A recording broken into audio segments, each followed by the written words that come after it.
देश और दुनिया की तमाम बड़ी खबरों के लिए देखते हैं ताबड़तोड़ 50।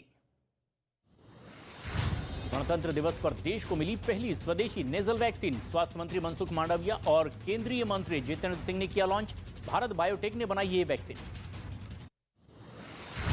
स्वदेशी नेजल वैक्सीन को बनाने पर बोले स्वास्थ्य मंत्री मनसुख मांडविया, देश और दुनिया को स्वस्थ रखना हमारा लक्ष्य। बजट पेश होने से पहले ही वित्त मंत्रालय में हुई हलवा सेरेमनी। वित्त मंत्री निर्मला सीतारमण ने बजट बनाने वाले अधिकारियों को खिलाया हलवा। राष्ट्रपति भवन में एट होम रिसेप्शन का आयोजन। राष्ट्रपति द्रौपदी मुर्मू, उपराष्ट्रपति, प्रधानमंत्री मोदी और मिस्र के राष्ट्रपति अब्दुल्ला अल सीसी भी रहे मौजूद। कांग्रेस अध्यक्ष मल्लिकार्जुन खड़गे ने भी की शिरकत। देश भर में 74वें गणतंत्र दिवस की धूम। कर्तव्य पथ पर भव्य परेड का आयोजन। राष्ट्रपति द्रौपदी मुर्मू ने तिरंगा फहराया और परेड के लिए सलामी। कर्तव्य पथ पर 21 तोपों ने दी सलामी। मिस्र के राष्ट्रपति को मुख्य अतिथि के तौर पर दी गई सलामी। परेड में पहली बार मिस्र की सेना ने भी किया मार्च। कर्तव्य पथ पर परेड में दिखी भारत की स्वदेशी सैन्य ताकत की झलक। युद्ध टैंक अर्जुन, नाग मिसाइल सिस्टम, ब्रह्मोस मिसाइल और आकाश ने सेना की ताकत दिखाई। गणतंत्र दिवस के मौके पर कर्तव्य पथ पर सिग्नल्स डेयर डेविल्स का हैरत अंगेज करतब। 33 डेयर डेविल्स ने 9 मोटरसाइकिलों पर मानव पिरामिड बनाया। गणतंत्र दिवस परेड में बीएसएफ की ऊंट दल ने राष्ट्रपति को दी सलामी। कर्तव्य पथ पर किया मार्च। कर्तव्य पथ पर गृह मंत्रालय की नशा मुक्त भारत की झांकी भी नजर आई। केंद्रीय सशस्त्र बल पुलिस बल की झांकी में नारी शक्ति को भी दर्शाया गया। डीआरडीओ की झांकी में रक्षा क्षेत्र में आत्मनिर्भर भारत की झलक भी देखने को मिली, तो वहीं एनसीसी की परेड में नारी शक्ति की भी झलक दिखाई दी। गणतंत्र दिवस पर राज्यों की झांकी निकाली गई। कर्तव्य पथ से निकाली गई झांकी में राज्यों की संस्कृति और विरासत को भी दिखाया गया। परेड में कई राज्यों की झांकियां प्रस्तुत की गई। आंध्र प्रदेश की झांकी में किसानों के त्योहार प्रभला तीर्थम को भी दर्शाया गया, तो वहीं गुजरात की झांकी की थीम स्वच्छ हरित ऊर्जा कुशल गुजरात विषय पर रही। उत्तर प्रदेश की झांकी में अयोध्या में मनाए जाने वाले 3 दिवसीय दीपोत्सव को दिखाया गया, तो कर्नाटक की झांकी के जरिए राज्य की 3 महिलाओं की उपलब्धियों को दर्शाया गया। उत्तराखंड की झांकी में कॉर्बेट नेशनल पार्क और अल्मोड़ा के जागेश्वर धाम को दर्शाया गया। झारखंड, अरुणाचल प्रदेश, जम्मू कश्मीर और केरल की झांकियों में भी दिखी प्रदेश की संस्कृति। गणतंत्र दिवस परेड में कर्तव्य पथ पर असम की झांकी, लद्दाख की झांकी के जरिए सांस्कृतिक विरासत को दिखाया गया। गणतंत्र दिवस पर प्रधानमंत्री ने शहीदों को नमन किया। रक्षा मंत्री के साथ नेशनल वॉर मेमोरियल में वीरों को श्रद्धांजलि दी। पंजाब के अटारी बॉर्डर पर बीएसएफ और पाक रेंजर्स ने एक साथ परेड की। बीटिंग द रिट्रीट सेरेमनी में जवानों का जोश दिखाई दिया। दोनों देशों के हजारों लोग इस कार्यक्रम में मौजूद रहे। लखनऊ में 74वें गणतंत्र दिवस समारोह में राज्यपाल आनंदीबेन पटेल ने तिरंगा फहराया। कार्यक्रम में मौजूद रहे मुख्यमंत्री योगी आदित्यनाथ हेलीकॉप्टर से फूल बरसाए गए। मोटरसाइकिल पर सवार होकर गणतंत्र दिवस समारोह में पहुंचे हरियाणा के सीएम खट्टर। जगाधरी में राष्ट्रीय ध्वज फहराया। जम्मू कश्मीर में धूमधाम से मनाया गया गणतंत्र दिवस।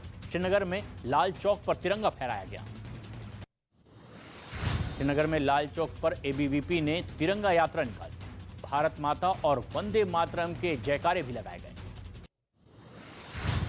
जम्मू कश्मीर के अनंतनाग जिले में गणतंत्र दिवस समारोह का आयोजन किया गया। सुरक्षा बल के जवानों ने बर्फबारी के बीच परेड। गणतंत्र दिवस के मौके पर जम्मू कश्मीर के पुंछ में 8000 फीट की ऊंचाई पर राष्ट्रीय ध्वज फहराया गया। नियंत्रण रेखा पर भारतीय सेना ने यह तिरंगा फहराया। जम्मू कश्मीर के बारामूला में गणतंत्र दिवस के मौके पर तिरंगा रैली निकाली गई। स्थानीय लोगों ने यह मार्च निकाला। तिरंगा लेकर बच्चे भी जोश में दिखाई दिए। पंजाब के अटारी बॉर्डर पर गणतंत्र दिवस का जश्न देखने को मिला। बीएसएफ के डीआईजी ने राष्ट्रीय ध्वज फहराया और इस मौके पर कहा कि देशवासियों को विश्वास दिलाता हूं कि हम देश की अखंडता को बरकरार रखेंगे।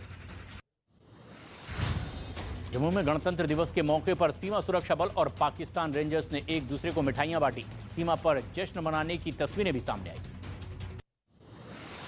केरल के कोच्चि में 74वें गणतंत्र दिवस के मौके पर परेड का आयोजन किया गया। Flag officer commanding in chief parade में शामिल हुए।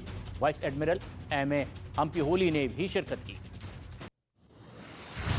जयपुर में आरएसएस प्रमुख मोहन भागवत ने गणतंत्र दिवस समारोह में हिस्सा लिया। जामडोली में केशव विद्यापीठ में राष्ट्रीय ध्वज फहराया। महाराष्ट्र के नागपुर में आरएसएस हेडक्वार्टर पर मनाया गया 74वां गणतंत्र दिवस। नागपुर महानगर के सह संचालक श्रीधर गाडगे ने आरएसएस मुख्यालय पर तिरंगा फहराया। गणतंत्र दिवस पर योग गुरु बाबा रामदेव का बड़ा बयान सामने आया। उन्होंने कहा कि 4 टुकड़ों में बढ़ जाएगा पाकिस्तान, पीओके बनेगा भारत का हिस्सा। लखनऊ में मुख्यमंत्री योगी आदित्यनाथ राष्ट्रमंडल खेलों के 14 खिलाड़ियों के सम्मान समारोह में शामिल हुए। राज्यपाल भी यहां मौजूद रहीं। सीएम ने कहा, मेरठ में प्रदेश का पहला खेल विश्वविद्यालय खोला जाएगा। मध्य प्रदेश के जबलपुर में पहली वीआर लैब की शुरुआत हो गई है। बच्चों के साथ मुख्यमंत्री शिवराज सिंह चौहान ने खाना खाया और कहा कि बच्चों को अब आसान तरीके से शिक्षा देने के लिए लगातार कोशिशें जारी है। पश्चिम बंगाल के जलपाईगुड़ी में सरिंदा वादक मंगला कांति रॉय ने खुशी जाहिर की है। पद्मश्री पुरस्कार मिलने पर उन्होंने आभार जताया। कांग्रेस नेता नवजोत सिंह सिद्धू को पंजाब सरकार से बड़ा झटका लगा है। गणतंत्र दिवस पर रिहा होने वाली लिस्ट में उनका नाम शामिल नहीं था। जेल में अच्छे आचरण के लिए आज उनकी रिहाई होनी थी। दिल्ली मेयर चुनाव का मामला सुप्रीम कोर्ट पहुंच गया है। आम आदमी पार्टी की उम्मीदवार शैली ओबराय ने यह याचिका दाखिल की। मेयर चुनाव पर दिल्ली बीजेपी का आम आदमी पार्टी पर पलटवार हुआ है।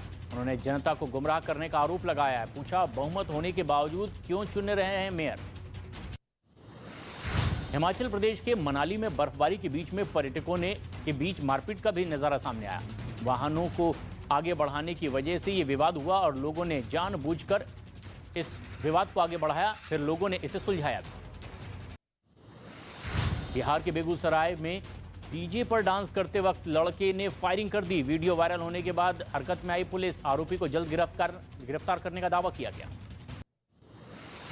मुंबई के आर्थर रोड जेल में एंट्री के वक्त चेकिंग में आरोपी से 730 ग्राम की सोने की चेन बरामद की गई। कस्टम विभाग ने मुंबई एयरपोर्ट से इसे गिरफ्तार किया। दिल्ली में एटीएम तोड़ने वाले बदमाश गिरफ्तार हुए हैं। दिल्ली में लूट के वक्त मुंबई में बैंक के कंट्रोल रूम में अलार्म बजा। पुलिस ने अलार्म के जरिए सुराग हासिल किया। मुंबई के साकिनाका इलाके में भीषण आग लगने से हड़कंप मच गया। कड़ी मशक्कत के बाद दमकल की 5 गाड़ियों ने आग पर काबू पाया। हताहत होने की किसी की कोई खबर नहीं।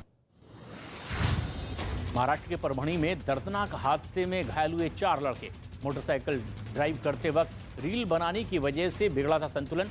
झंडा फहराने स्कूल जा रहे थे चारों लड़के। उत्तर प्रदेश के मथुरा में ब्रज में होली की शुरुआत हो गई। वृंदावन के बांके बिहारी मंदिर में उड़ा अबीर गुलाल। 45 दिन तक चलेगा ब्रज में होली का त्योहार। शिमला के नारकंडा में भारी बर्फबारी के बाद में ठंड और ज्यादा बढ़ गई है। बर्फबारी के बाद में माइनस में तापमान पहुंच गया है। अब लोगों को काफी दिक्कतों का भी सामना करना पड़ रहा है। उत्तर प्रदेश के बहराइच में सड़क पर बाघ दिखने से हड़कंप मच गया है। वहां से गुजर रहे पर्यटकों ने बाघ का वीडियो बना लिया। सोशल मीडिया पर यह वीडियो वायरल हुआ। यूक्रेन की बख्तरबंद गाड़ियों और तोप पर रूस की फौज ने हमला कर दिया है। रूस के रक्षा मंत्रालय ने हमले का वीडियो भी जारी किया है। यूक्रेन ने रूस के हमले का वीडियो जारी किया है। रूस ने बखमुत में मिसाइल हमला करके एक अस्पताल को तबाह कर दिया। यूक्रेन के खैरसॉन में रूस का बड़ा हमला देखने को मिला। बंदरगाह में तुर्की के एक ट्रांसपोर्ट जहाज पर यह अटैक किया गया है। मिसाइल हमले के बाद इसमें भीषण आग लग गई। आर्थिक संकट से जूझ रहे पाकिस्तान की अमेरिकी दरबार में दस्तक। आईएमएफ की शर्तों में ढील करने की मांग है। अमेरिका के अधिकारियों से पाकिस्तान के वित्त मंत्री मिले।